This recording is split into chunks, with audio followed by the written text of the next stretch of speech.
How many patients? 350, sir, around. I don't know, sir. Actually, they are planning to do so, sir. They constructed cubicles beneath the canteen. Today, they may open them, But but told. okay, okay, sir.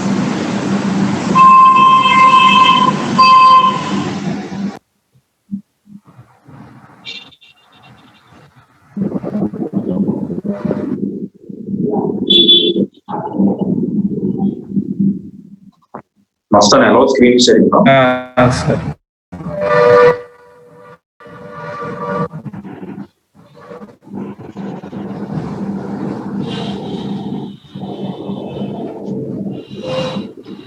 I think this Wednesday will not be possible.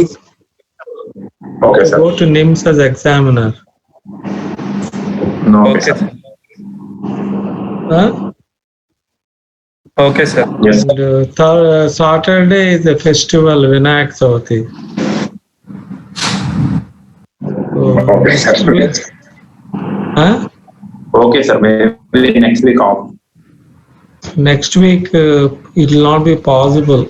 Until we can have on Thursday, but some people may go home all those things, the festival. Yes, sir.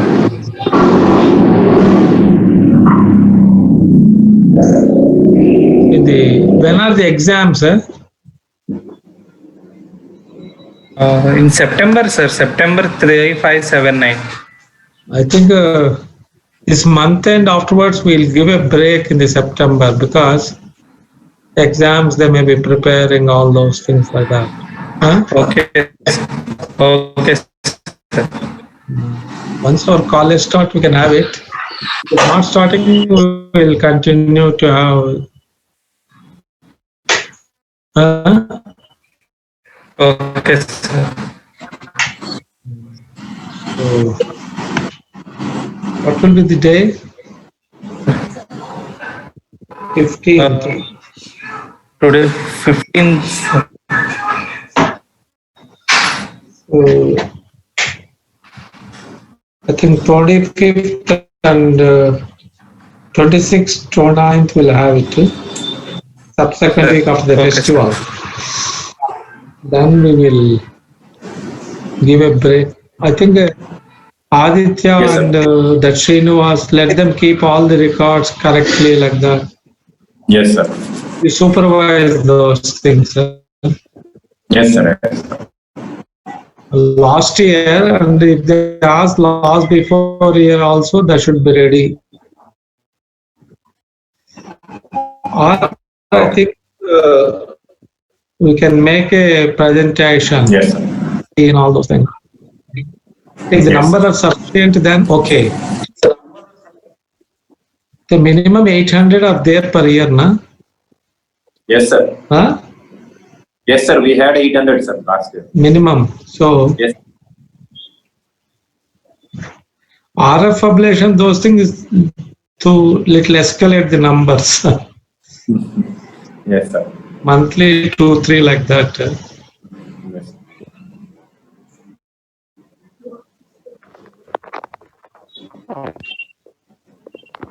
I think Aditya and Srinivas, echoes, how many are done, all those. Echo number is plenty because every patient we do now. Yes, sir. I asked them to have a video recording of all the facilities.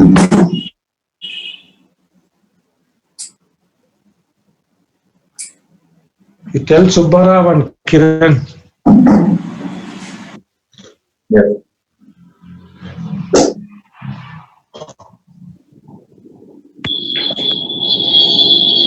Who is presenting? Myself, sir. Okay. Okay, sir. We'll start, sir. It's time. Good evening, everyone. Today I will be presenting a case of ventricular septal defect. As informed by his mother. Just to tell congenital heart disease like that. Sorry, sir. Actually, I was preparing in the last 3 days, so I forgot. as informed by his mother with good reliability, 9 years old Hindu male child by name Krishna, residing at Vijayanaram, coming from low socioeconomic class, studying 4th standard in government school, present with chief complaints of repeated hospital admissions for cough, cold, and fever since the age of 6 months, inadequate weight gain as observed by the parents when compared to matched peer group children since the age of 1 year, palpitations on exertion, easy fatigability on exertion since 4 years of age, fever and cough with expectoration since last 5 days. Child was apparently normal till 6 months of age when he started developing frequent episodes of cough, cold, which required frequent hospital visits. Initially, child had very frequent hospital visits around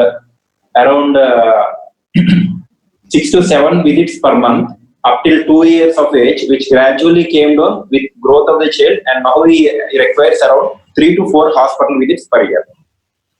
Recurrent respiratory tract infections were associated with breathlessness, with wheezing, and occasional fever, cough, and expectoration, requiring inhalational or injectable treatment most of the times. Currently, he is suffering from intermittent low-grade fever, cough with mucoid expectoration, not associated with wheeze or rapid breathing. History of presenting illness. Child started complaining to have palpitations at the age of 4 years, which were regular in nature, never at rest, always occurred only with exertion, which was associated with forceful precordial activity, initially on brisk walking for long distances such as more than 200 meters, or playing or running with same age group children, suggestive of NIHA class 3 functional classification disability, which was completely relieved by taking rest. Palpitations are gradually onset and offset, not associated with post-palpitation diuresis, and palpitations were also associated with fatigue on exertion, which occurs at the same intensity of exertion and relieved completely by taking rest. Yes. No history of spatting episodes or bluish discoloration of skin, nails, or mucoid membranes. First you have to say bluish discoloration, then squatting. Okay. Cyanosis, then there is a compensatory mechanism. Yes. No history of pedal edema, abdominal distension, nausea, vomiting, or anorexia suggestive of failure. No history of prolonged fever, hematuria, skin lesion suggesting infective endocarditis. No negative history of chest pain, convulsions, dyspnea or exertion, carthopnea, suggestive of PND. No history of sore throat with fleeting joint pains. No history of oliguria, nocturia. No history of dysphagia or hoarseness of voice. Treatment history. Child for the first time was shown to pediatrician in view of lower respiratory. So before that, what symptoms a child with recurrent respiratory infections and palpitation. So it's a diagnosis obvious. Probably what should be that? Left to right shunt physiology, sir. So because cyanosis is not there, so left to right shunt lesion. Why they have frequent respiratory infections? What is the pathophysiology? Because of increased pulmonary vascular plethora, which leads to nidus formation for infections. Yeah. Why blood we should wash out most of the bacteria first? What is the actual pathophysiology? Why they are more prone for recurrent respiratory infection? No doubt increased blood flow. So increased blood flow will cause what? Increased RBC reduction. Huh? Dilatation of the pulmonary vascular vessels. They'll cause? And compression of bronchi. See, this dilatation of the pulmonary vessels will cause little pressure over the terminal bronchioles. So there's a mucus excretion or getting it out is less. So there's a stagnation of mucus, which is a nidus for infection. That's why they get repeated respiratory infections. If there's a shunt is very less, then they don't have it, because very minimal enlargement of the pulmonary. Pulmonary arteries means that the terminal branches, arterioles, all those things. Yes. Small vessels, all of them dilated. No doubt, the medium sized vessels, everyone is dilated, but the pressure will be on the terminal bronchioles, which causes sluggishness of the mucus outflow, which causes redundancy of the mucus and then a nidus for infection. Okay. So this palpitation is suggestive of what?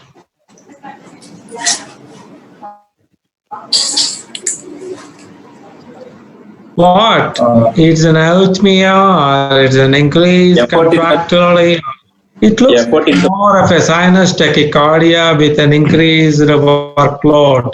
So like that, cardiac activity is more because of the increased cardiac output, and there is a tachycardia which is causing palpitation. It's not looking like an arrhythmia, or it is not looking like a irregularity of the other things.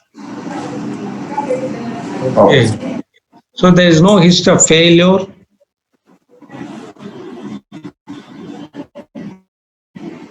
Yes, sir. History suggests a failure. No history. No history, sir. Okay, then there is some physical growth retardation. Yes, sir. Yes. So what does it indicate? Increased vascular. Yeah, that is okay. What does it indicate hemodynamically? Low output state, sir. Not like that, you say. Why will they go to low output state?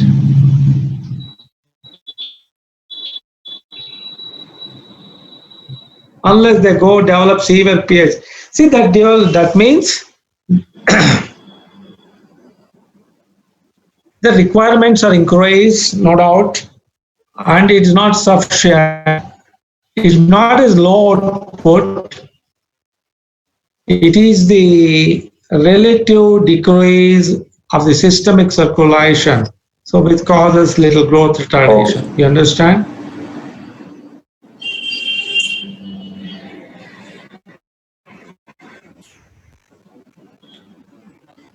Treatment history. For the first time, child was shown to a pediatrician in view of lower respiratory tract infection around 1 year of age, when he was examined and found to have a murmur, for which he was investigated and diagnosed to have a congenital heart disease in the form of a hole in the heart, and was advised to undergo one-stage corrective surgery, but parents were not willing for surgery in view of socioeconomic reasons.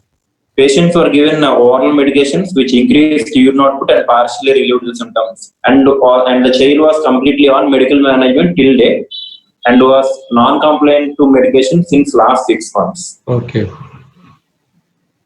Birth history and immunization history is uneventful, born to a 19-year-old primary mother, full-term normal vaginal delivery with a birth weight of 3 kg, shifted to mother's side soon after birth and vaccinated according to National Immunization Schedule, and discharged on postnatal day. No history of cyanosis in the immediate birth period. And developmental history, a significant physical underdevelopment was noted by parents since 1 year of age, and it was associated with recurrent hospital admissions for LRTA. Apart from that, social, fine motor, and language milestones are almost normal with peer group children, and there is no psychological or education delay as noted by parents. Family history is nil significant, personal history is nil significant, and socioeconomic history belongs to lower socioeconomic status. Father is an alcoholic and smoker. General examination. Child is poorly nourished. So history is suggestive of what? Probably a congenital problem and a left to right shunt lesion. The shunt is probably it is a little significant shunt. That's why he has a recurrent infections and slight growth retardation. You think it's a very florid left to right shunt? No, sir, not florid, sir. If it is florid, child have gone into icing maturation by this stage, sir. He was currently 9 years of age. Not like that. If severe pain, they go for heart failure and features of heart failure. they are prominent like that. So this patient has now no history suggestive heart failure or clinically is not having that. So probably it's not a large shunt like that. No doubt it is a moderate or little more than that, but still it's not a large shunt which should have produced a heart failure or a significant pulmonary arterial hypertension. Yes. Child is poorly nourished and well built. Weight and height are below. Height is around in between third to the 10th percentile, and weight is around below third. 10th percentile means is in the 90% limit. Huh? No, sir. In lower side. Actually, he is 3 standard deviations away from the normal children, sir. 3 standard. Then it will not be 3rd and 10th percentile. No? Okay, sir. Yes, sir. Percentile is nothing but the average age distribution, sir. Age for weight, height distribution. Yeah, so that is true. I'm not denying that. Yeah. Yes, sir. This is percentile, not standard deviation, sir. Sorry. Huh? Percentile means what? Percentile is different from percentage. One standard deviation. Sir, one standard deviation. One standard deviation is 96th percentile, sir. 2.5 is normally one standard deviation is 2.5. So yes, 2 standard deviation is 5. So he is in the 90 percentile range. His height is in, yes, sir. He is in 90 percentile range. Sir, why you are written 10th percentile? He is on the lower limit, sir. That's okay. Nair, that see, percentile means, see, you are saying 90 percentile means you are in that age group, in that zone where you are above 90% of the people. You understand? Yes, if 100 children are there, you are 90 or below you and you are above 90. Yes, that is 90. That is the percentile like that. 10 percentile means you are only about 10 people of the out of 100. That means 90 people are above you. You understand? Yes, sir. That means his height is at the lower side, sir, and his weight is also below 3rd percentile for age, and BMI is also lower, sir. 3rd percentile, wrong expression. That is. No, okay, sir. You understand the percentile? Yes, sir. He got 99 percentile means he is above 99 candidates. Yes, sir. If there are 100 candidates means he is first rank. If there are 200 candidates means he may be first rank or second rank like that. Understand? Yes, sir. So if you say that between 3 and 10 percentile means he is 97 people are above him. Yes, sir. He is very grossly growth retardation. Yes, sir. So you have to, as a pediatrician, you should know better now. Or you don't have a clear concept what is percentile, what is percentage. This is the graphs, easy to remember. 50 percentile means you are above 50% of the total number of candidates who appeared. Yes, sir. The last time this, what is that? That our NEET, they made it some 30 percentile. That means you are above 30% of the candidate, that's all. That means you are very low. 70% of candidates are this one. Yes, sir. Okay.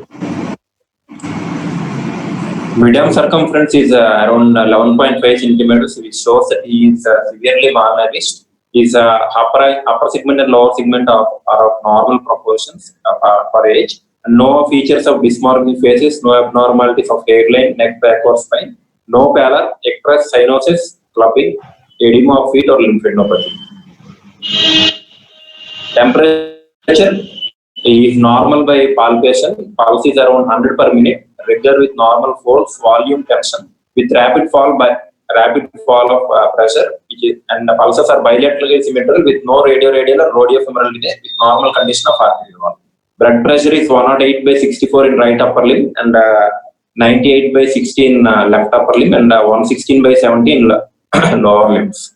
Respiratory rate is around 18 per minute, abdominothoracic. JVP is pulsatile with normal A and V wave with normal descents, with mean JVP around 2 centimeters above sternal with negative hepatojugular reflex, with normal respiratory variation and no venous sound. Okay. So that means there is no right heart failure. No, sir, no right heart. JVP is normal, so, and he doesn't have any cyanosis, clubbing, all those things which sign that he's not a cyanotic heart disease like that. Okay. Yes, sir. Inspection. Child is inspection of precordium. Child chest is bilaterally symmetrical with mild precordial bulge. Transverse diameter is more than AP diameter. Apex impulse is visible at left 6th intercostal space outside midclavicular line with medial retraction. No other impulses or sinuses visible in the precordium or parasternal area. No impulse in suprasternal, supraclavicular or epigastric region or back. No scars, sinuses or dilated veins. Palpations, inspectory findings are confirmed. An apex beat is palpable at left and 6th intercostal space, just outside to midclavicular level, 12 centimeters from mid-sternal line with medial retraction, LV type of apex. If you're confident only, some people say that midline, all those things, it is all difficult. Then you may ask what is the normal, all those things like that. Say standard easy way is the expressing the left border with the midclavicular line. So that's the standard, that's enough. I think if you say 12 centimeters means what is the normal, how much is the normal cardiac, this one, for that child? Difficult to suggest. Huh? No, don't know, sir. No, if you see 12 centimeter measured, whether it is normal, increase, decrease, how do you know? Unless you know the basic, what is the normal baseline? Huh? You understand my point? Yes, sir. You said 12 centimeter. I don't know whether it is a normal heart size or increased heart size or decreased heart size. But if you say midclavicular line, it is at the midclavicular line or above or below, whatever it may, then you know that whether the heart is enlarged or not. Huh? Okay, sir.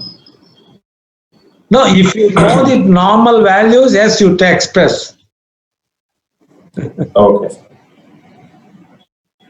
Hyperdynamic apex, diffuse, involving two intercostal spaces. A thrill is present in left, third, and fourth intercostal spaces in the parasternal region. Grade 4 parasternal heave is present, and no other palpable outcomes are noted, are being palpated. Percussion. Inspection palpation will give you what information?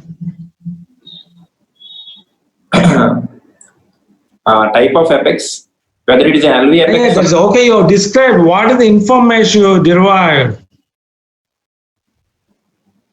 So left ventricle is enlarged or not? Yes, sir. Left enlarged. ventricle. Then parasternal, it means right ventricle is also enlarged and hypertrophied. Yes, okay. Sir.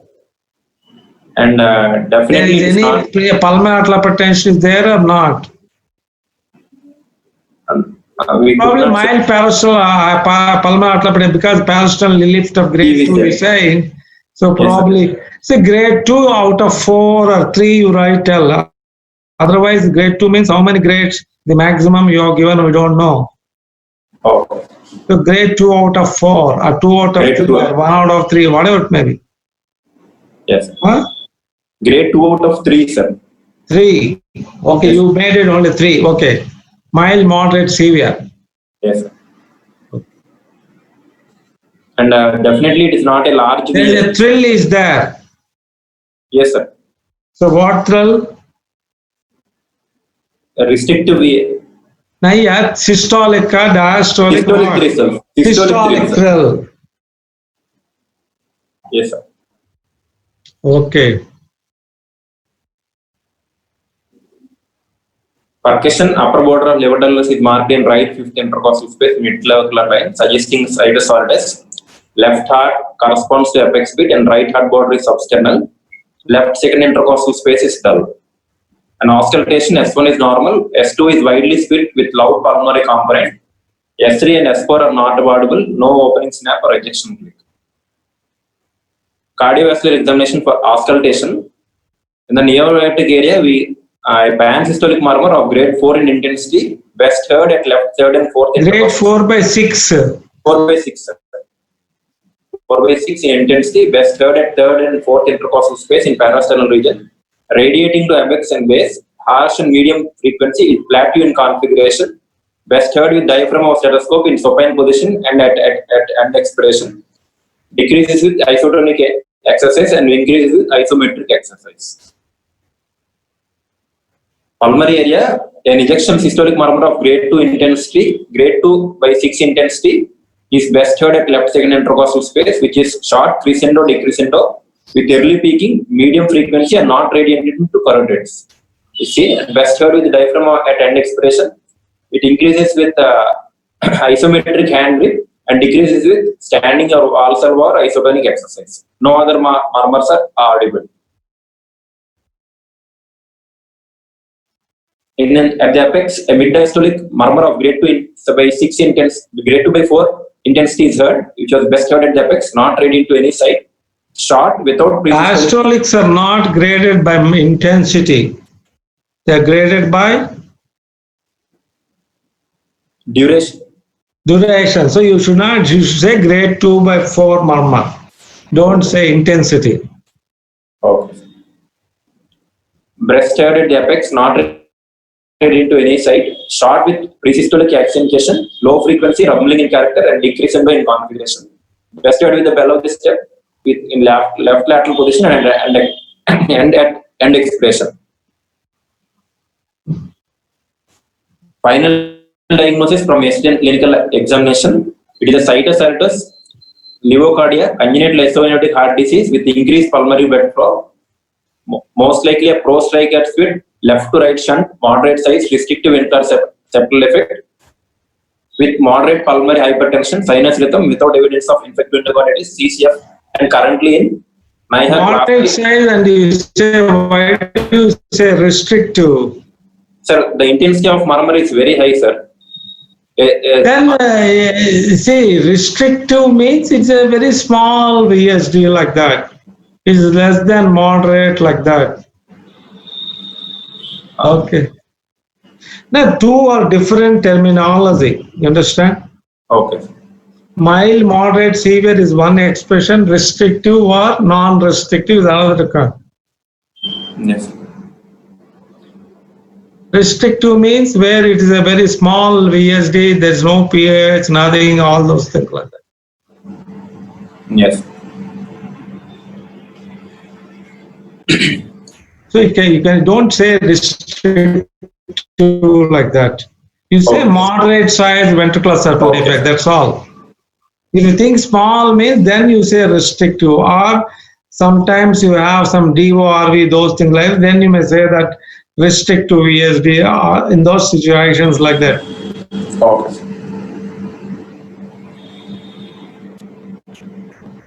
Okay. So what is just put that. So how do you substantiate your diagnosis? From the beginning, history of chest infections goes in fact. Now a child never had cyanosis, sir. So most probably now you have to be very precise. You say that there's a history, definitive history of recurrent respiratory infections. No history of cyanosis or its equivalent thing anytime, and slight growth retardation is there. And now on examination, JVP is normal, so no heart failure. There's a mild left ventricular enlargement and a mild to moderate parasternal lift. And there's a grade 4/6 pansystolic murmur heard in the third and fourth space, and a short murmur of ejection system at the second left ventricular space. And there's a floor rumble at the mitral area. So yes. All these things put together is suggestive of each. See, in history, one or two words, then physical examination like heart failure,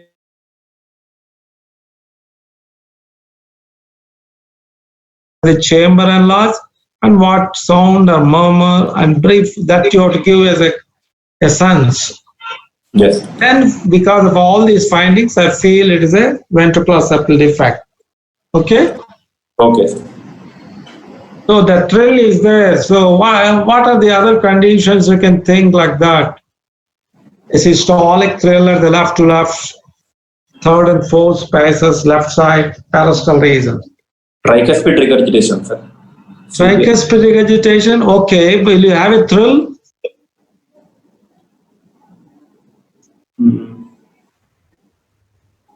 We can have. Huh? We can have, sir. When did you see? Anytime you have seen a trill Yes, of sir. tricuspid regurgitation, we see so many gross heart failures, everything. Will you appreciate anytime tricuspid trill? Unless it's a rheumatic obstruction, organic, you don't see in a functional cases like that. I told so many times the thrill of regurgitants like MR, TR are rarely seen. Only if there's an acute MR or acute TR, you can have a thrill. Okay. So you can't think of a tricuspid regurgitation. What are the other things you can think? Subaortic stenosis, sir. Okay, subaortic is one. Yes, next. See, even a pulmonary stenosis can be there. Sometimes murmur may be a little lower down. It is not a classical valvular and more of a subvalvular infundibular obstruction and other things, or double chamber right ventricle. All of them will produce a thrill there. Okay. Okay. Sometimes aortic stenosis, like membranous type, you can have a thrill there. Okay, sir. It need not be present in the second right ventricle space classically. Little lower down. So all these conditions you have to keep in mind, and all those things can be eliminated straight away. How? See, like double chamber right ventricle or pulmonary stenosis or subaortic stenosis, all those things I will say, sir, I don't consider at all. No doubt it's the systolic thrill and a murmur. They will not have respiratory tract infections. Huh? They will not have their conditions with decreased blood flow, sir. Not decreased blood flow, they are all non-shunting lesions. Nah?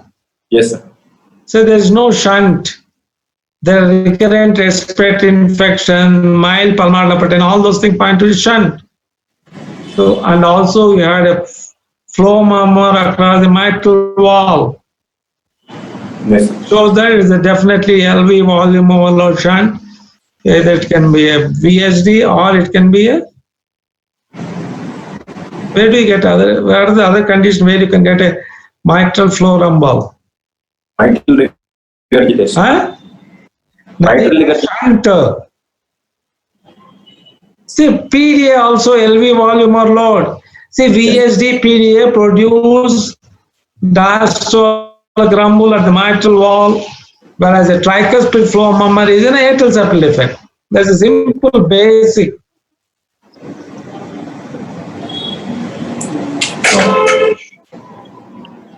So those conditions are unlikely. Understand?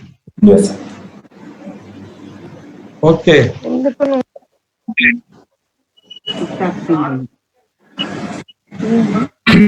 Chest X-ray of the patient was seen. It was showing cardiomegaly with dilated main pulmonary artery and prominent right upper and lower lobe pulmonary arteries with increased pulmonary plethora. We can see right atrial enlargement with small left-sided aortic arch.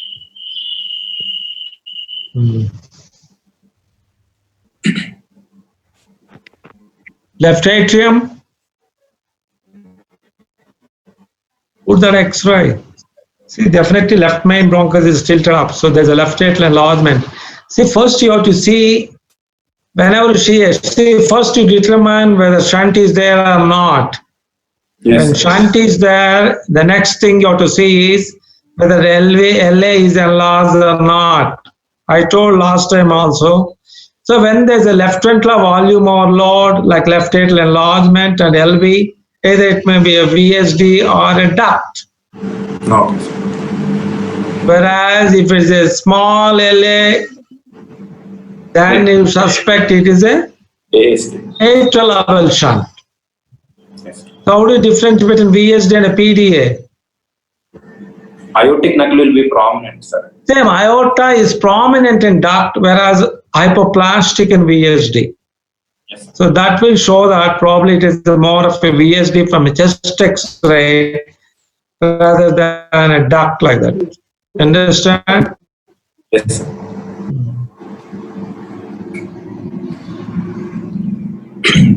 ECG of the child was showing a sinus tachycardia with a mean cardiac axis of 135 degrees with a clockwise loop with right atrial enlargement and left atrial enlargement and then associated biventricular enlargement with cardioaxial phenomena. Okay. What is that? Cards, what shall mean? The amplitude of R wave plus S wave in V2, V3 will be more than 35, sir. It indicates biventricular hypertrophy. 50, I say, not 35. Okay, sir. You are including both R and S wave, na? Yes, sir. So then it should be more than 50. See, most important is equibiphasic. Yes. That means both R and S wave are near equal, V2, V3, V4. Yes, sir. So equibiphasic complexes. If you have a small R and a deep S wave which is more than 50, we don't think it's a biventricular. You understand? Yes, sir. Biventricular means where the specific terminal they use is equibiphasic. No doubt it's biphasic. Both R and S are prominent, near equal. You may say that exactly, sir, it's only 19, this is 20. Don't say like that. No. 5 millimeter, this said. See, equibiphasic complexes, which is suggestive of a biventricular hypertrophy. So why is that axis is shifted to more towards the right?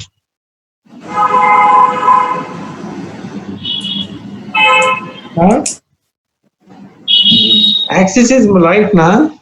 Yes, sir. X is right to right. 110 like that is coming. Yes, sir.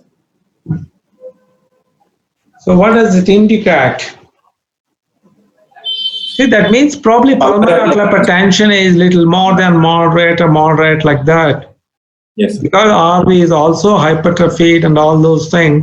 So that's why there's a RV right axis deviation. So we think that probably is a significant pulmonary arterial hypertension also. Yes, sir. Okay. Echocardiography was done.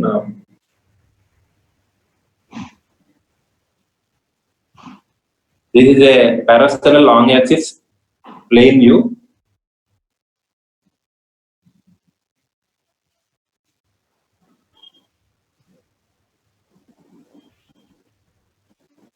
First one is the parasternal long axis. Yes, sir. Okay.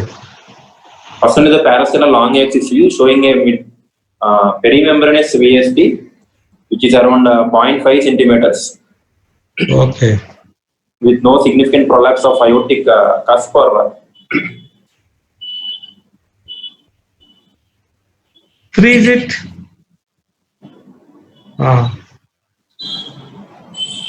Why is that important? which one, sir? Aortic cusp. Now, yeah, aortic cusp is okay. What I wanted to see. Aneurysm, sir. No, mild aneurysm, that's okay. But why? See, if there's a definite rim just near the aortic wall, is there or not? Because if you are planning to do a device closure, Yes, sir.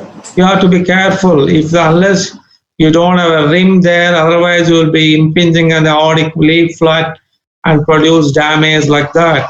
So that's the idea. I said you play it. Play and freeze when the aorta is well pacified. Next.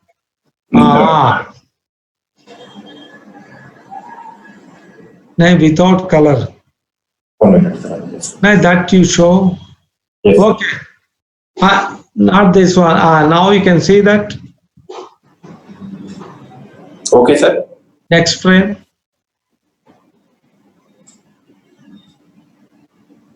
Next frame.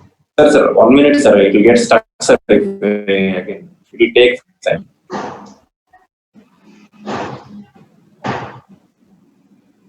Okay. How much? 0.5 centimeters. 0.5 millimeter. Okay. It's not a small VSD, definitely more than small. It's a moderate size defect. Yes. I'm not sure whether there's a small minimum 1 millimeter rim should be there so that you can think of device closure. Yes. Okay. Next.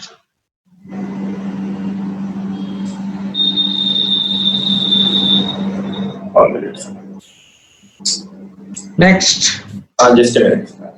Port chamber view. There's AR or no AR? No air, sir. No AR. That is very important. Whenever you see a VSD,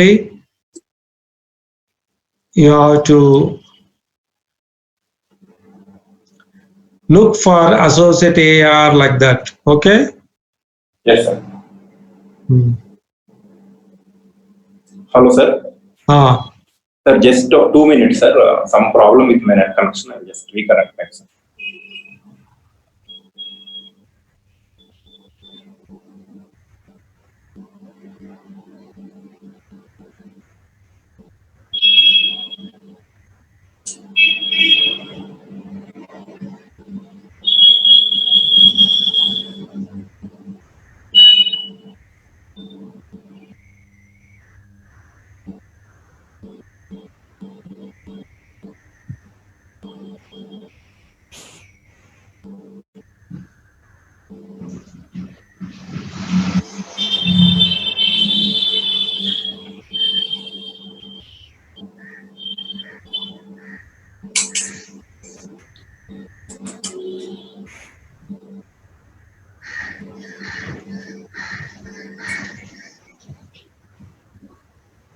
Okay. What more echo only, na? No, sir. Actually, I am just connecting it through my different. Angiogram is there? Yes, sir. It is there. 1 minute, sir. It's getting.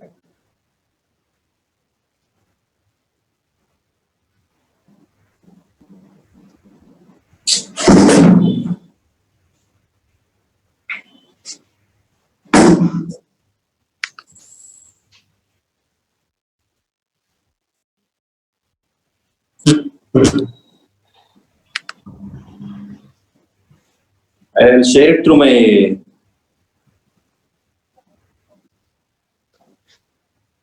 Okay.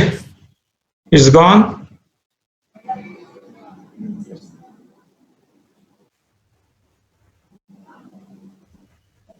Akila.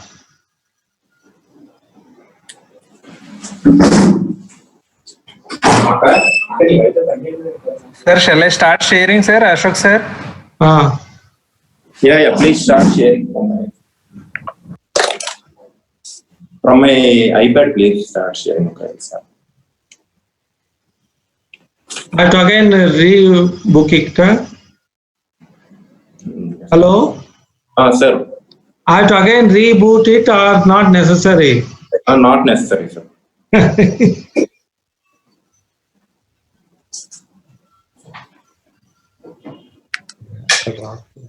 నేను తర్వాత చేయనవసరం లేదు కదా వాళ్ళే లేదు ఇంక ఉంది ఇదో ఆయన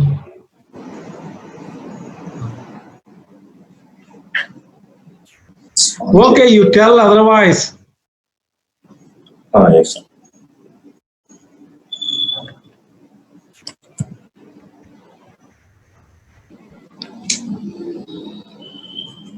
Yes, sir. I'm just sharing.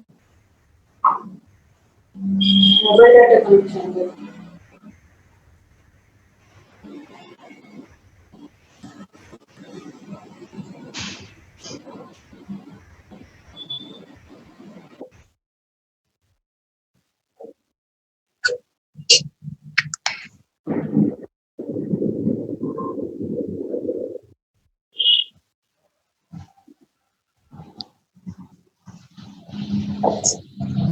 You're getting, sir? No.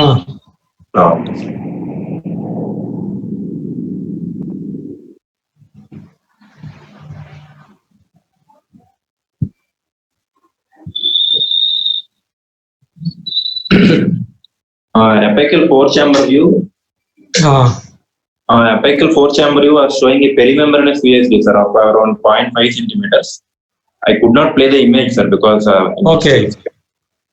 And parasternal short axis view showed a 0.5 centimeter VSD, and At what clock? It is at around 9 to 10 o'clock, sir. Okay. And the same with color, it showed a significant left to right shunt with shunting of blood from left ventricle to right ventricle. Okay. The pressure gradient across the VSD is around 4 centimeters per second, and the pressure when the velocity across the VSD is around 4 centimeters per second, and the pressure gradient is calculated to be around 64 mmHg, sir. And What is the systemic pressure? Systemic pressure is 108, sir. 110 like that. So nearly. Yes, sir. RV pressure is 50 like that. So yes, nearly 50% of the LV pressure. So it is a moderate, mild, little more than mild pulmonary hypertension. Yes, sir. Pressure difference between LV and RV is around 64 mm, and right ventricular pressure is calculated by differentiating between the systolic pressure minus the pressure gradient, which was around 54 mmHg. That is, the RV pressure is of around 54 mmHg, indicating moderate pulmonary arterial hypertension. And flow gradient is predominantly towards the probe in left axis in long axis view, so it is predominantly a left to right shunt. And the location of the VSD is in inlet portion of right ventricle, distal to tricuspid wall, indicating that it to be a perimembranous VSD. Inlet portion is and again perimembranous. How can it be, sir? Sir, inlet again can be differentiated into two types, sir. Now I know that classically inlet are cushion defects, where you have left axis deviation, all those things like that. They are the classical inlet. Okay. It is nearer to the inlet, not inlet. Okay, sir. Okay. So then, how do you say it's a mild, moderate pH like that? Sir, if the pre-systolic pressure is less than 35, it is called as normal, sir. In between 35 to 50, it is mild. In between peak systolic pressure between 50 to 70, it is called moderate, and more than 70 is called severe, sir. Severe.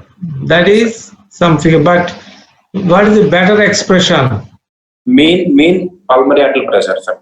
That is true, yeah. How do you that you are giving some figure, but yes, that depends on so many other things like that, flow situation, all those things like that.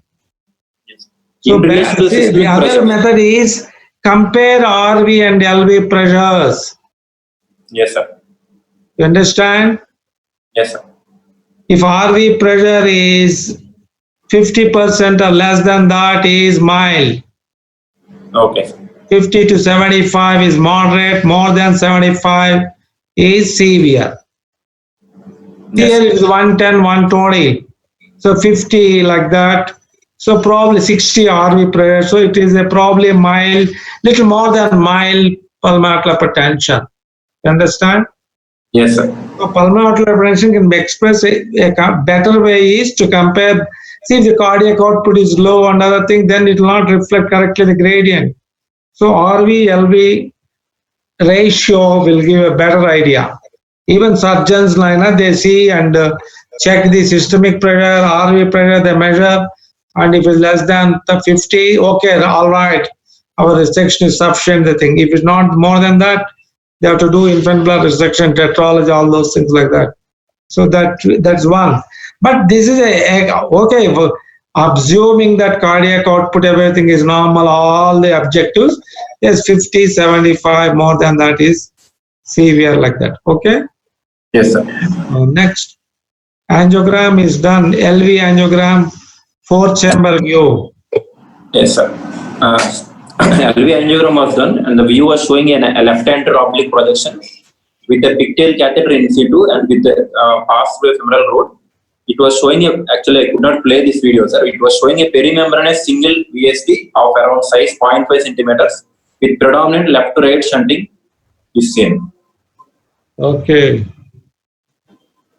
Sir, oximetry Where was is the done. Sir. contrast coming? See, you put that. See, Yes, sir. angiogram previously, when we never had echo from angiogram only, you have to find out what is the VSD. So, what is the clinical classification of VSDs? NADAS gave clinical classification, not echo. Okay. So, what are the VSD classification? Based on inlet, Huh? based on the position of the ventricular septum defect in the septum as seen through the right ventricle, sir. It can be either an inlet Inlet, he never gave inlet, outlet, all those things. I told so many times. See, he classified all VSD into two types, membranous VSDs, muscular VSDs. In the musculars, single muscular, depending upon that, either mid-muscular, apical, or whatever, or multiple, which he called as a Swiss cheese defect. So membranous is again classified into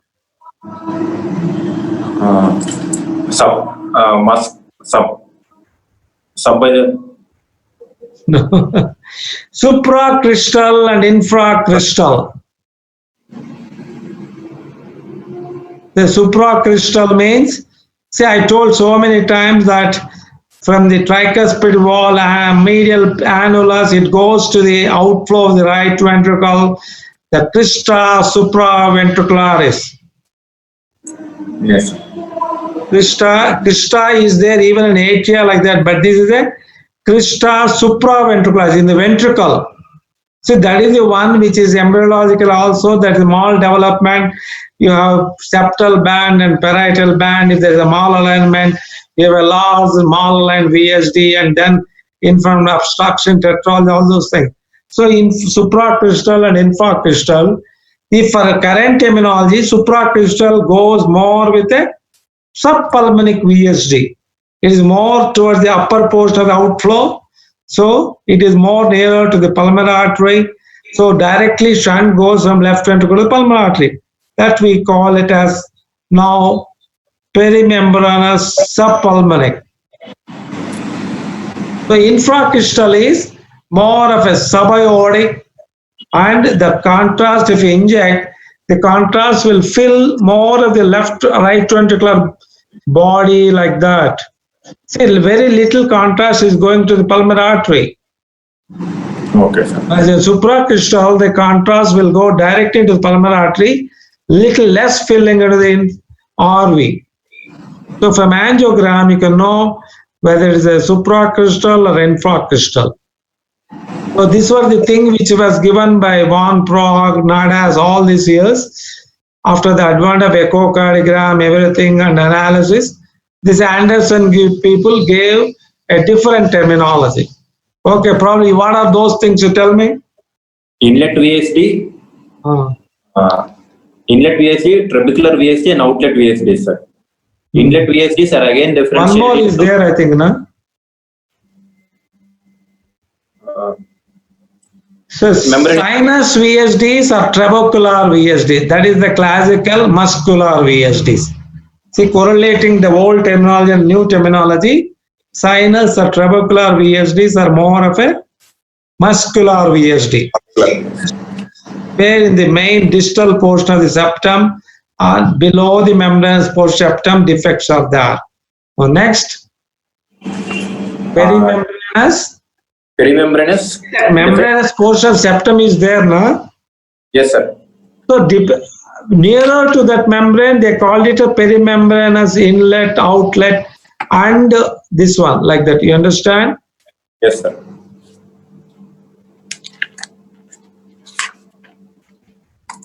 So perimembranous outlet is classically or subpulmonic.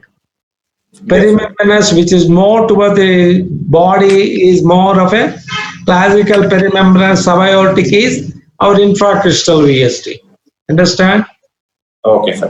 Or confused? No, sir. No, sir. So classically inlet VSDs are all cushion defects, but probably meant that which is little nearer to the inlet, you call it as, then you will have an axis deviations with electrocardiogram, all those things. Okay? Yes, sir. So this is a classical infracrystal. You can see that. You can see left ventricle very clearly. There's a little portion above, and the contrast is spilling into the right ventricular cavity.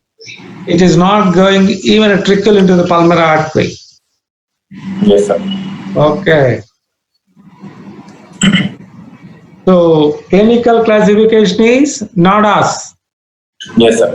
Membranous muscular. Muscular is single, depending on the site you can call mid-muscular, upper muscular, apical, whatever you call. Multiple. Membranous is supracrystal, infracrystal. So aortic regurgitation is common where? Membrane is subaortic VSD. No, wrong. It is more common in the supracrystal VSD. You understand? Okay.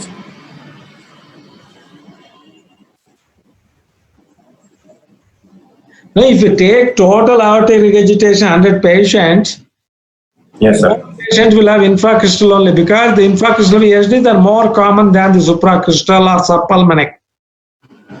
Yes, sir. But if you take only aortic regurgitation incidence, that is more common in the subpulmonic VSDs or in supracrystal VSDs. Okay? Okay, sir. Next angiogram. Sir, actually, out of academic purpose, they have done apsimetry, sir, for this case. Okay. IVC saturation is more than SVC saturation. The needed needs normal, no anomalous venous connection to the SVC. Significant step up of saturation at ventricular level in the RV pressures are okay. RV pressures are increase, sir. moderate pH like that. Okay. Yes, sir. There is a significant step up of saturation at the ventricular level in right ventricular, indicating an isolated post-aortic split shunt with elevated left atrial pressure, indicating a pulmonary venous hypertension with associated moderate pulmonary arterial hypertension. Sir. Moderate pulmonary arterial. See, there's a shunt of nearly 9% step up is there. So it is a, at the ventricular level, what is the step up minimum you should have? 7, sir. Average of 2, we should be at least 7, sir, or a single greater than 12 is required to diagnose it. Now, atrial septal defect, what is the shunt? That depends upon the how many sets you have taken. See, first set will not be reliable because you will take time like that. So actually, you have to go to the pulmonary artery and take withdrawal samples. Because you don't take RA, RV, then you may take a lot of time to enter the pulmonary artery like that.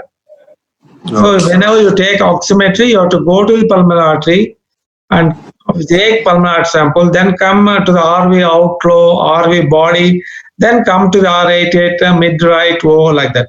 So that you have to take within a 2 minutes, or they say 1 minute like that. So within 2 minutes you have to take, because if you are taking longer time means heart rate is varying, cardiac output is varying, all those things, then they may not give account. So that's why they say minimum 2, more than 2 sets you have to take, because first set will take a little longer time. Second set, we don't take pressures, all those things. Straight away you take pulmonary and just take withdrawal set fast. Yes. So atrial septal defects, I don't know, I read it long back, still I remember 10, 5, 7, 5. In the first set, it should be more than 10%. Second set, 7%. Third set, 5%. Yes, sir. Atrial septal defect, First set will be 10, sir. 7, 5, 5. Okay. 5% step up in the second set is enough. For duct, 5, 3, 5%. 5, 3, 3.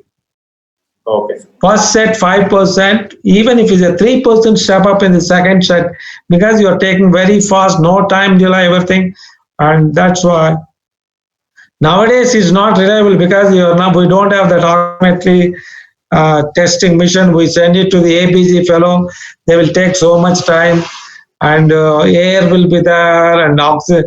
So they are not very reliable. Reliable means we used to have oximetry machine in the lab only. As soon as you give the sample, that fellow immediately check it. Also, that should be correlated with Clinical value. hemoglobin. Yes, sir. Then only you will have volume percentages properly. The saturation should be converted into volumes. Yes, sir. Then only you will have a proper estimation. Okay. So there are only one set they have given, it's 9%, so probably definitely it is a significant one. Okay? Okay. So you will calculate the left to right shunt and probably it may be more than 2:1. How do you calculate systemic flow and pulmonary flow?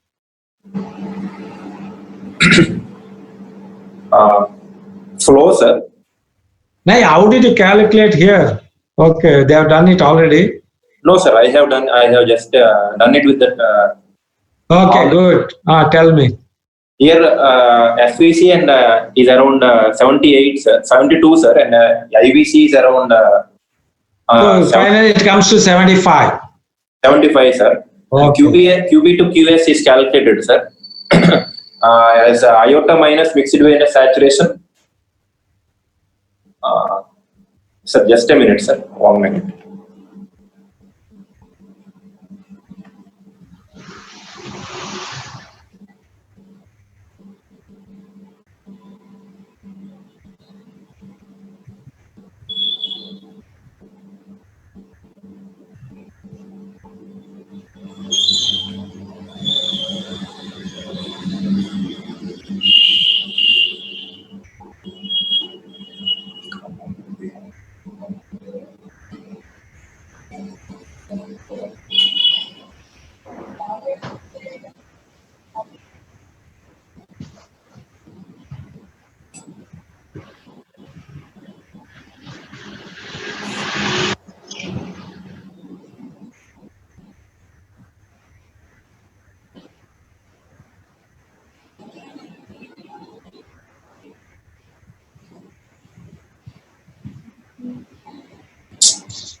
There are heavy rains in my place because of which my internet connection is very unreliable. Okay. Yes, sir. Sir, shall I share, sir? Then Can you please share it, sir?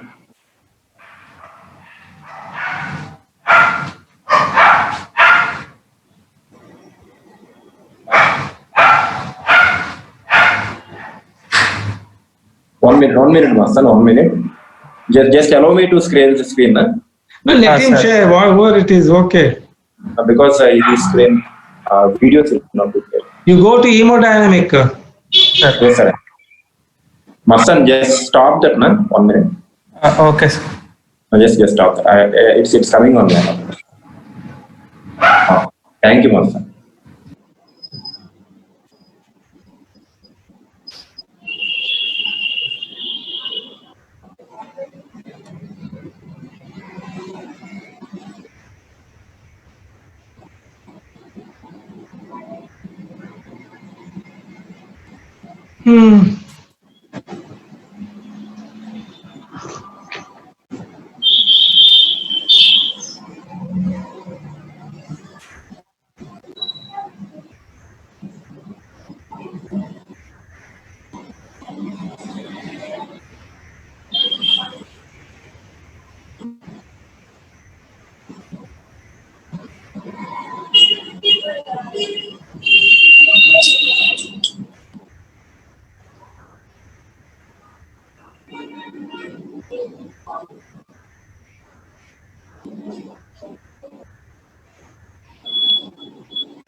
Sorry, sir, for the delay.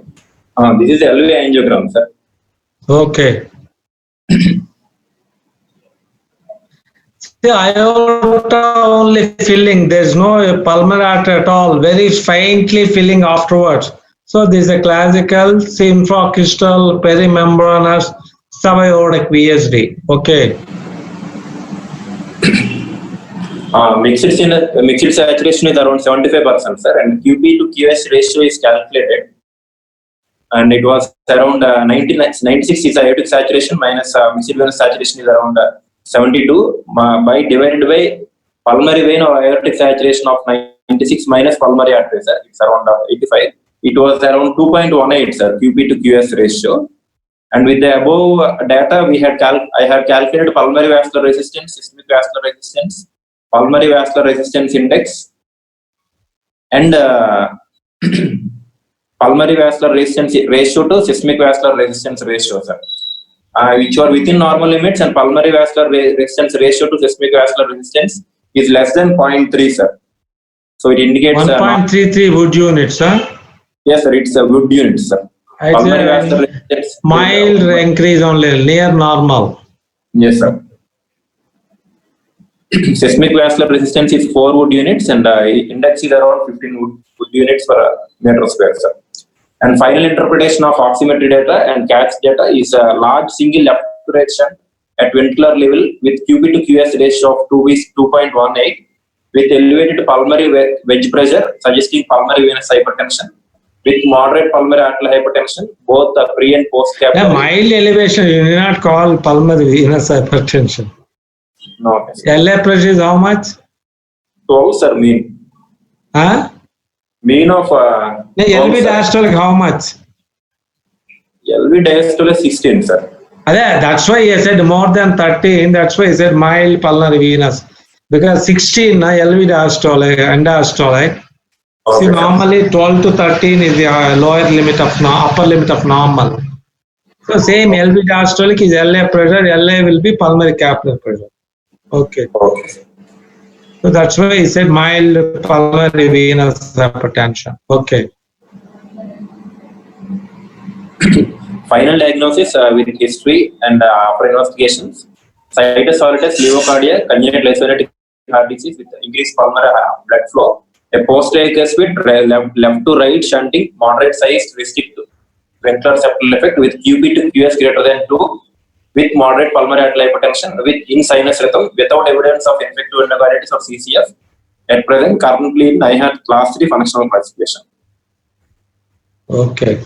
A device closure was done, sir. For the same. That's why I was asking. Yes, sir.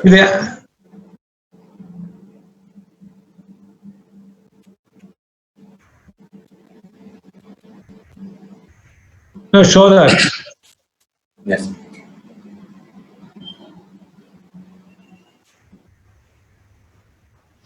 So they have gone from only IVC only. They have not gone from the jugular approach because it is supra, this sub. So we are not sure. Yes. They have taken a loop and then did it because both venous and arterial approach. Sometimes nowadays we do directly. You go and enter the VSD from the aorta, left ventricle, and see that the wire goes into the RV or RA or PA like that. Then you have a stability, then you can close it. And we have done, I think, 1 or 2 patients, like a PDA device was put in with a tight occludes like that. But this is a classical because left ventricular pressure will be more than the right ventricle, so that it will be pushing against the septum and it will not embolize. Yes. Okay, good. Sir, there are small questions, sir. I'll quickly run through in case it's something. No, let them ask. Yes, sir. If somebody is having Yes, sir. doubts. See, whenever this type of things are there, straight away, see, if the patient is given and all those things, definitely we'll go through clinical points, whether you made out all those things. Here it is all given. So now it depends more on your interpretation and some of the things we'll ask, then you have to be very careful. Only this COVID time, yes, you'll have only this type of discussion. I told even today, NIMS professor, don't give diagnosis, everything to the examiners, candidate, everything, and unless candidate is completely gone, he says, sir, I'm unable, then give a clue, otherwise don't give it. We will discuss only in the exam hall, X-ray, ECG, echo, everything as this student is seeing us it. Because we should be unbiased and even if the candidate knows the diagnosis, he will be biased. So, okay. Doubts are not there. How many attended? 10, sir. 10. Lalita Kumari is from which place? She is from Karnal Medical College, sir. Karnool. She is studying DM? DM second year, sir. Our parallel batch, sir. Okay. Student MBBS from? MBS from Karnal, sir. Karnool only. Okay, good. You have regular discussions, Lalita Kumari? She's not talking, huh? No, sir. Huh? Not there. No, No, sir, no, weekly you have some discussions, 1, 2, 3 minimum like that? No, sir. In our college, no discussion. Then what do you do? There, sir.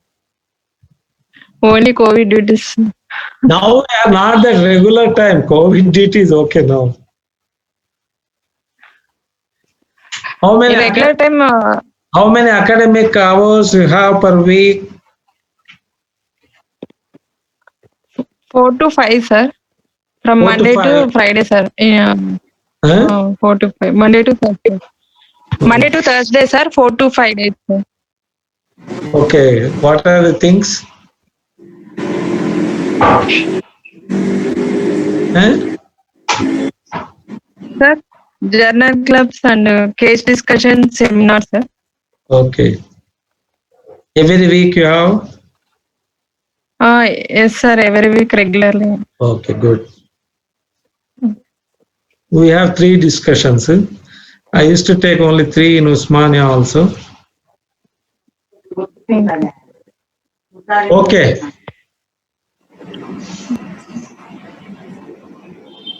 Okay, Raju, you talk now. Now, Lalita Kumar, now you know the classification and differences. Hello. VSD. Now, Raju, it is clear? Yes, sir. Then you go and review again. See, you take textbook, NADAS or other things. What are the clinical classification? This is a clinical classification with, see, at that time only X-ray, ECG, clinical, and then the angiogram. With that, you have to diagnose. Nowadays, you have an echocardiogram which gives better delineation of the anatomical defect, whether an inflow or outflow or all those things. And the Doppler flow also will show how is the flow preferentially, all those things like that. So that is that also came nearly in 1980s itself. The Sanderson people gave, and they gave this anatomical classification, which is partly related to embryology also. So that is more commonly followed, like perimembranous. Okay. Same membranous only, now they call it perimembranous, and in and around the membranous portion septum, whether it's related to the pulmonary artery or aorta or little towards the inlet like that. Whether sinus or trabecular VSD or the muscular VSDs. Okay. Next. Some basic questions I have added in the part of the seminar. What are the syndromic associations associated with VSD? Common are Edwards, Patau's, And Dudichat. they're all more for A. Oh, yes, Edwards. Yes. Okay. Patau, Downs. Yes. Downs, you have not put it, huh? Yeah, no, sir. Actually, more of AVSD will be there, sir. In down. Now, Downs also, cushion defects are more common. Yes. And probably has included like AV canal defects separate like that, I think. Yes, sir. Otherwise, same endocardial cushion defects are very common in Downs. So they're also a type of VSD. They're the main important VSD. So, okay. And common cardiac anomaly. One is mainly for ASD. Yes, sir. Hmm. And common cardiac anomalies associated with Camilla D-Lang is? cornea D-Lang syndrome, sir. It's more of ASD, sir, but VSD also will be there. Okay. Fetal alcohol is more of a growth retardation, all those things. Yes. What are the most common cardiac anomalies associated with VSD? Mostly they will be associated with COA, infundibulous stenosis or pulmonary valvular pulmonary stenosis, left SVC, PDA, and right aortic arch. Why in a large VSD there will be left ventricular volume overload and no right ventricular volume overload initially? Because in moderate to large sized VSD, the LV contracts, pushing the blood directly across the VSD straight into the pulmonary artery, and the RV acts only like a conduit. And in diastole, excessive volume reaches LV from LA, leading to a left ventricular volume overload, while the RV receives normal volume from the right atrium. What are the features which are suggest of significant left-to-right shunt in VSD? Recurrent left and right lower respiratory tract infection, pansystolic murmur, and left ventricular S3, flow murmur across mitral wall, plethora on the chest X-ray, and left ventricular volume overload on ECG. Auscultatory findings of VSD. A restrictive VSD without PAH will have a high frequency grade murmur, more in a third and fourth intercostal space. When in comparison to moderately restrictive VSD with hyperdynamic or fixed PAH, will have a flow murmur across the mitral wall with a S3 with a mid I diastolic think murmur. he has put moderate size also in a restrictive category like that. Okay. Yes, sir. And a non-restrictive VSD without PAH will have a short and softer murmur of VSD with auscultatory findings of pulmonary arterial hypertension. As PAH increases, the murmur gradually becomes softer and shorter. An ejection systolic murmur may be finally heard due to dilated pulmonary artery. What is the definition of failure to thrive? Currently, there is no exact definition for failure to thrive, but a weight below 2% for gestation, FTT not failure to less than 80% of the ideal weight for age, depressed weight for length, a weight change that causes a decrease in 2 or more major central lines over time, a rate of daily weight gain less than that of expected for the age. What are the mechanisms of possible spontaneous closure of VSD? It occurs primarily due to overgrowth of nearby tissue, maybe secondary to growth of septal tricuspid leaflet, aneurysm of IVS, prolapsing right coronary cusp or non-coronary cusp, or a vegetation of the infective endocarditis, which finally closes the VSD. The chance of closure of spontaneously of VSD is 80% in small defects, 50% of the moderate sized VSD. When they will occur? See, this is all same actually. Jesse Edwards is a very famous cardiac pathologist. He has given most. So I read it his review articles. He said same. The closure of the VSD is because of the hypertrophy of the muscular tissue, making it is a smaller one, and sometimes an aneurysm. But they said indolent infective carditis, definitive infective carditis, patient will have problem. So there's mild infections, so that will make the tricuspid wall come nearer to that VSD and close like that. So he used the term as indolent infective carditis, which are the causes to make the VSD small and close off like that.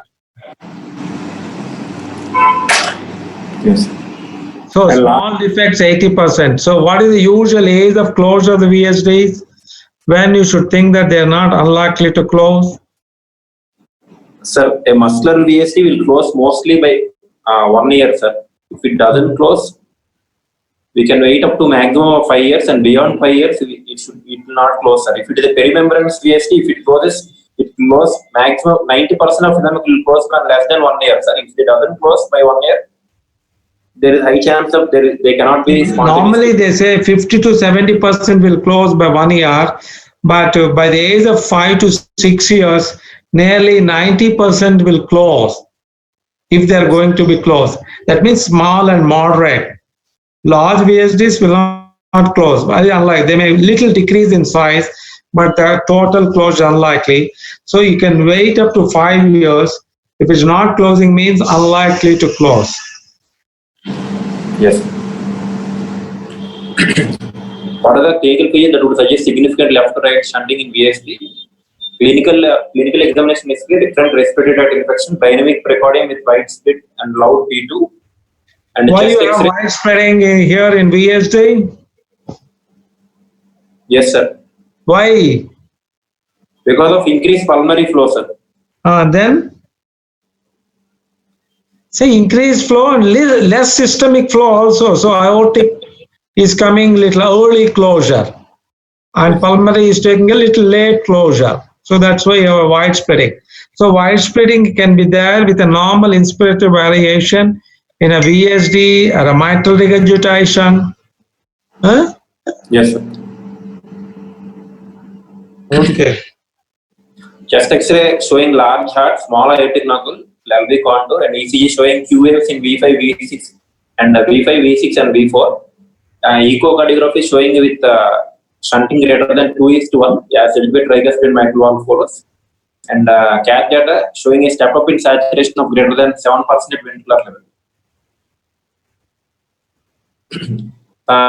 Clinical features that would suggest inoperability of VSD are extreme cyanosis, silent precordium with palpable PA2, disappearance of pansystolic murmur, chest X-ray showing a normal size VSD with prominent central pulmonary artery with peripheral flowing, and ECG showing RVH with pressure overload or strain pattern, and cath data showing absence of base tension with QP by QS less than 1.5:1, and pulmonary vascular resistance index greater than 8 Wood units, with the pulmonary artery end-diastolic pressure greater than 40 and pulmonary artery mean pressure greater than 60.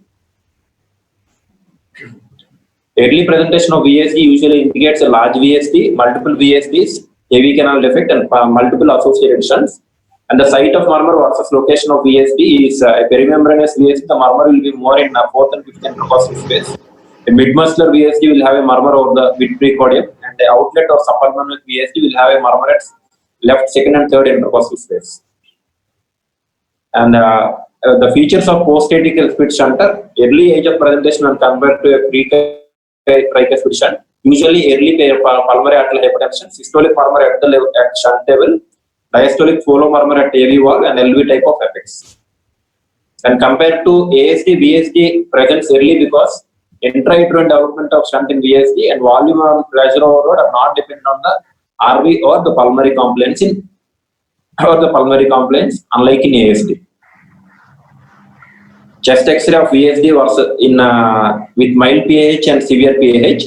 In case of mild PAH, usually they will be having a cardiomegaly, whereas in severe PAH, the cardiomegaly will come down, and usually they will be associated prominent main pulmonary artery when compared to patients with VSD with mild PAH. And the pulmonary vasculature will be less plethoric when compared to mild PAH cases. See, once PAH develops, heart size comes back to normal. Yes, sir. Because of then more of RV hypertrophy, all those things. So in a VSD, the heart size is decreasing, means or suspect that patient is going for significant pulmonary hypertension. Yes. When compared to ASD Eisenmenger aggravation and PDA Eisenmenger aggravation, ASD Eisenmenger aggravation will have a prominent main pulmonary artery and right pulmonary artery with prominent cardiomegaly, and compared to VSD. The unusually dilated pulmonary artery is characteristic of more of ASD, and A is also 30-40 years age group like that, and more of a right atrial and right ventricular enlargement. Whereas in a VSD, heart size will be near normal or only mild enlargement, and you don't see a large pulmonary arteries like that. Yes. Whereas in case of PDA, there will not be any cardiomegaly with as compared to ASD. Sir. So if they have a calcification, then definitely it is an Eisenmenger. Normally, classically is a primary pulmonary hypertension, but even an Eisenmenger, you can have a calcification. Yes. And left axis deviation in electrocardiogram is seen in patients with VSD associated with AV canal defect, ventricular septal aneurysm, multiple VSDs, and rarely 5% of cases of usual restrictive or moderately restrictive VSDs can have left axis deviation. Majority of the VSDs will have a right axis deviation because of associated mild or moderate PAH. Actually, this is the classification according to Anderson. It depends on the flow and the right of the blood in when seen from the right ventricle. The septum that is closer to the inlet part of the right ventricle are considered as inlet septum, and the remaining entire septum in the middle part is considered a trabecular septum, and the outflow, the septum towards the outflow tract is considered as the outflow septum. And the VSDs in the inlet septum are considered inlet VSDs, and these are the trabecular VSDs, and these occurring in the outflow tract are called as outflow VSDs, and occurring in the outflow tract above the cresta terminalis are called as supracrestal, and below the cresta terminalis are called as infracrestal VSDs. And those near to the membranous septum, that is the membranous part of the AV septum, which is very close to the AV groove, those are called as the perimembranous VSDs. This is the classification. Again, they divided into inlet septum, trabecular septum, and the outlet septum, and this is the membranous septum. And various VSDs have been identified. This is the inlet VSD, inlet muscular VSD, and in the trabecular part again anterior muscular VSD, mid muscular VSD, and apical muscular VSD. And in the outlet septum we have outlet muscular VSD and infracrestal outlet VSD and supracrestal outlet VSD. And those within this membranous septum are called as the membranous VSDs. And VSD position on echocardiography is very important. Majority of the perimembranous VSDs and the muscular VSDs can be seen on parasternal long axis and the short axis and the apical 4-chamber view. But subaortic VSDs, subpulmonic VSDs, and the perimembranous VSDs are best identified on the short axis view. And VSD which is present at the 9 to 10 position is more in favor of a perimembranous than the VSD within perimembranous VSD in between 11 to 12 position is more of a subaortic VSD, and VSD is in between 1 to 3 o'clock is more of a subpulmonic VSD. You put that figure again. Yes, sir. You tell them clearly. Yes, sir. This is the parasternal long axis view. This is the short axis view, apical 4-chamber view, 5-chamber view, and the short axis view. And this is the perimembranous part of the interventricular septum. Any VSD that is... See, the membranous portion is a thin membranous. There is no muscle. It's only a fibrous tissue. See, that will be only some 5 to 7 millimeter thick length only. See, that's the membranous portion. Then afterwards, immediately below the aortic wall or the pulmonary thing is the membranous. Then the muscular portion starts. So this membranous portion itself, in and around the membranous portion, they call it as perimembranous, inlet, outlet, all those things like that. You understand? Yes. The Anderson group called it like that. Whereas the original thing is they said all perimembranous, they put it as only as outlet, and that is a supracrystal, like subaortic or subpulmonic, like that. So that is one. Then short axis view. So if it's nearer to the tricuspid wall, that is related to the inlet. Yes, sir. If it is classical in the 10 or 11 o'clock position, it is a... This is in between 9 to 10, sir. It is a perimembranous VSD. In between 10 to 12, it will be more of a subaortic VSD.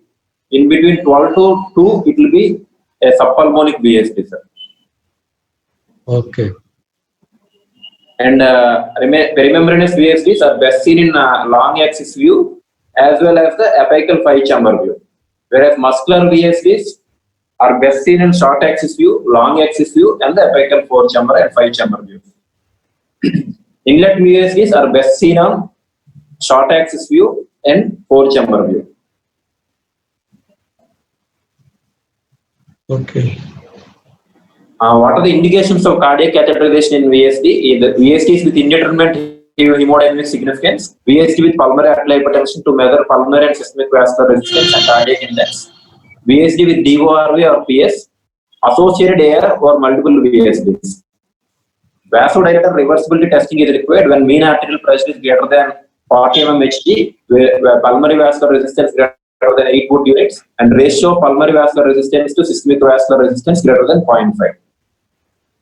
And location of VSD on LV angiogram, the best view for seeing perimembranous or subaortic muscular or mid-muscular and apical muscular VSDs are best seen in LAO angio with steep angulation. Whereas LAO with cranial tilt. You get the classical 4-chamber view where the both atrial and ventricular septum are clearly delineated. There is no foreshortening. So plain LAO may not show clearly. So LAO with a cranial tilt, depending on the patient, like 15 degrees, 20 degrees, or 30 degrees, like that. yes, a shallow LAO with cranial tilt is best used to see VSDs in the membranous septum, inlet VSDs, and muscular VSDs. Okay. And RAO LV angio is best used for seeing subpulmonic VSDs and anterior muscular VSDs. And this is the same. What are the causes of high saturation in an SVC? Are left partial anomalous pulmonary venous connection or supracardiac TAPVC? Causes of high saturation in IVC and low in SVC are right partial anomalous pulmonary venous circulation, Schmitter syndrome, and infarcardiac TAPVC. And spontaneous closure rates of VSD are around 50 to 75% in restrictive perimembranous and muscular VSDs. And in case of a non-restrictive VSDs, it's around 5 to 10%, and 90% of the muscular VSDs close spontaneously in 1 year, by 1 year. How is VPC helpful in diagnosing organic heart disease on auscultation? In VSD, the murmur increases with VPC, while in post-ectopic beat, it decreases in intensity. And in case of HOCM, there will be a loss of post-extrasystolic potentiation, which is characteristic of HOCM, that is called as Braunwald or Broken-Borough phenomenon. And in case of a post-ectopic beat of MR, remains the same while that of AS increases in murmur of MR remains the same while that of AS increases in severity. Post-ectopic beat potentiation indicates that septum is intact. That point to remember. Okay. If there is a VSD, there will not be any post-ectopic beat potentiation. Okay. Indications for VSD. Point that put it same thing as given in a. See, VSD murmur increases with PVC, while in post-ectopic it decreases. So it need not decrease, but there is no increase. So normally you record the pressure gradient like that, na? So then Yes, you sir. realize that if ASD is there, associated VSD, aortic stenosis, or those things, or pulmonary stenosis. If there is a post-ectopic potential is not there, means suspect that the associated VSD is there, like that. Yes, sir. Indications for VSD repair and in infancy are uncontrolled CCF, growth failure, recurrent respiratory tract infection, large defects even if asymptomatic should be repaired by around 2 years of age, and surgery is recommended even in asymptomatic patients with asymptomatic older children with QP to QS greater than 2:1. Device closure indications for device closure with a QP to QS greater than 2 indicate history of infective endocarditis. QP to QS greater than 1.5 with pulmonary pressure less than 2/3 of systemic pressure and pulmonary vascular resistance less than 2/3 of systemic vascular resistance.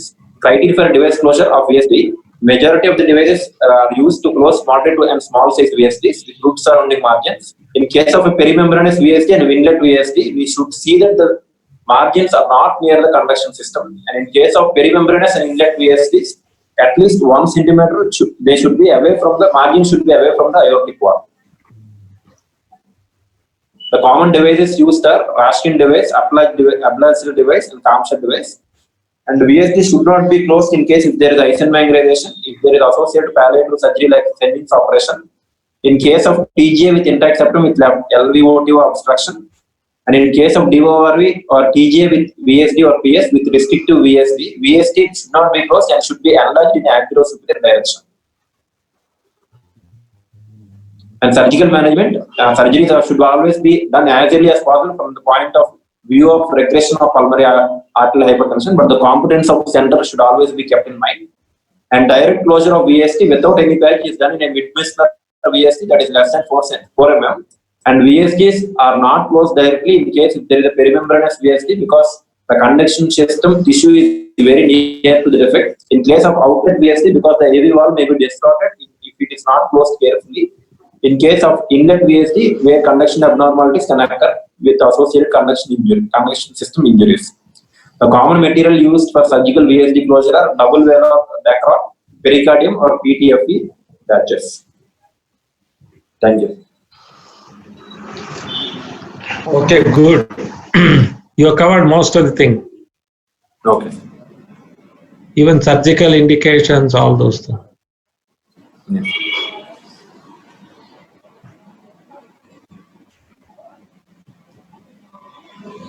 Pranay is, I think, still in Hyderabad. Yes, sir, I think. His father is admitted there. Yes. When are they taking out these passes, all those things, Raju? Which one? Sir, passes, sir. Huh? What, sir? Pass? Come to Andhra Pradesh, you have to take pass, na? E-pass, all No, those. no e-passes, sir. They can come anyone can come in. No e-passes are required, sir. Now they are allowing. They are allowing, sir.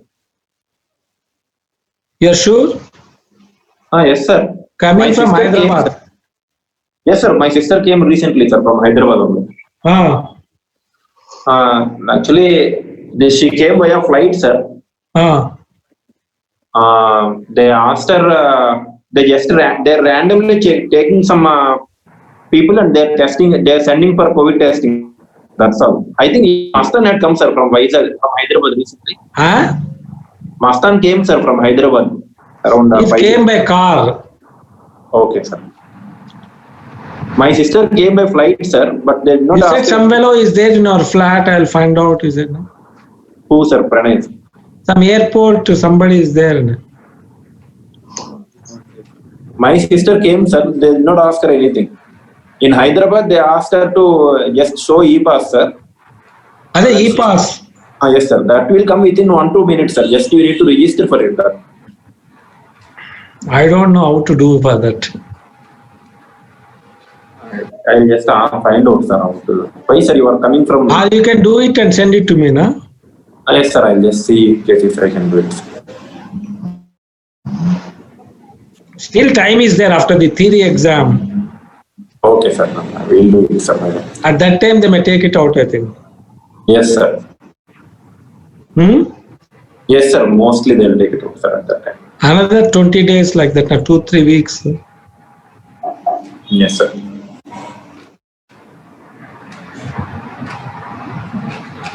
What happened to this Ramesh, this one? I don't know, sir. I think some statement has given it was transmitted on TV like that. Okay, sir.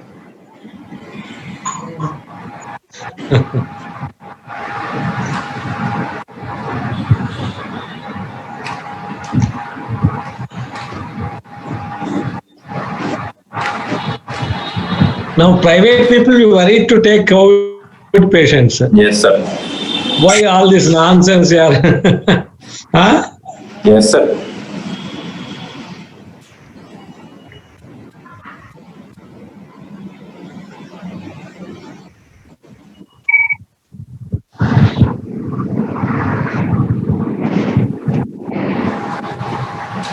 Okay. I think next week we'll have a break because Wednesday I will not be available and Saturday is a festival. Yes, sir. Subsequent week, what are the talking? Mastan will be talking on DOR. Huh? Mastan will be talking on DOR, sir.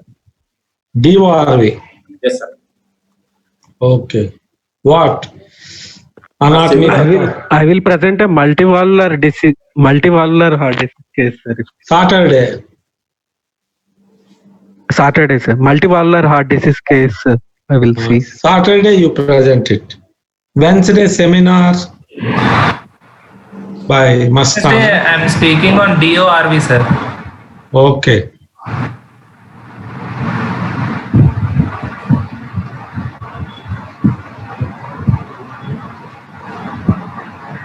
What more? I'm getting bored now.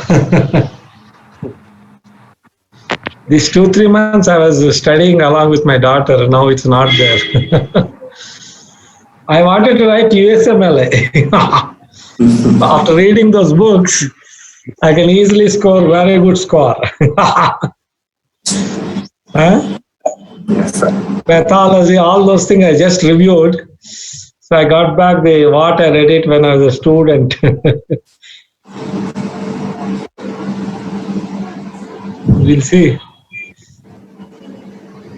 I think unless you pass, you cannot go for any fellowship or like that, or job. I'll ask next time the Gupati when he comes. What are the chances to come there? But my student was telling, sir, there are no teachers here also. If you are in a demand, if you come, he said. Okay.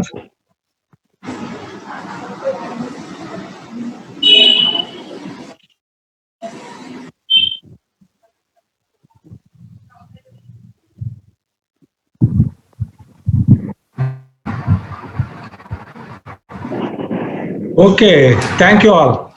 Okay, sir. Thank you, sir. Sir, How many attended? 10, sir. 10. Okay. Today is a holiday, so more people could have attended. Classes are not there, I think. NRI people are not coming, eh? No, sir.